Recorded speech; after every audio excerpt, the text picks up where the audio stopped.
So now it's your turn to choose. I know I said I was going to take out all my children's books and spread them all out for you to see, but there are so many of them it would be really overwhelming. So I just chose a handful that I thought you would be interested in. And so why don't you look at them, see which ones look good, and then leave me a comment and let me know what you'd like me to read next. So let's take a look.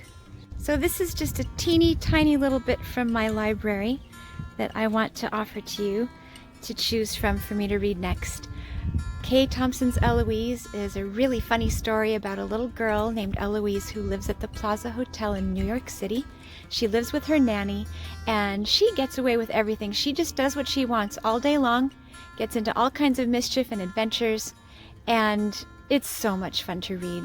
She's hilarious.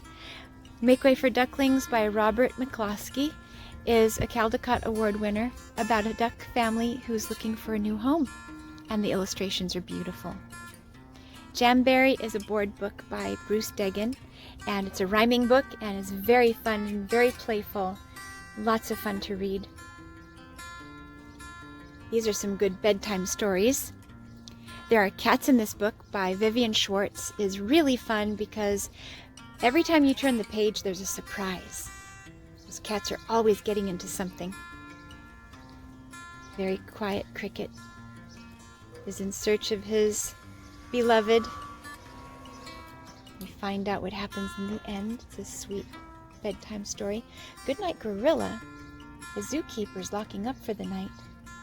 But has he actually locked up? I don't know.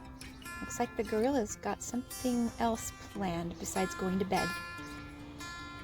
Goodnight Moon. It's a wonderful, peaceful story. You probably already know what it's about. We say goodnight to every little thing in the room before we go to sleep. Very magical. Diary of a Worm is really funny. Just imagine you were a worm. What kinds of things would happen in your day, and if you had a diary, what would you write in it? That's a really funny one.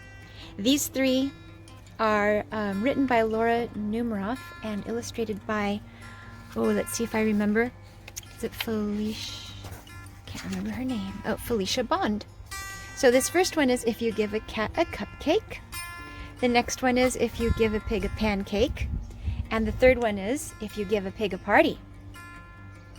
And then, of course, we have The Tale of Jemima Puddle Duck by Beatrix Potter. And that would go great with the rest of our Beatrix Potter stories that we've been reading.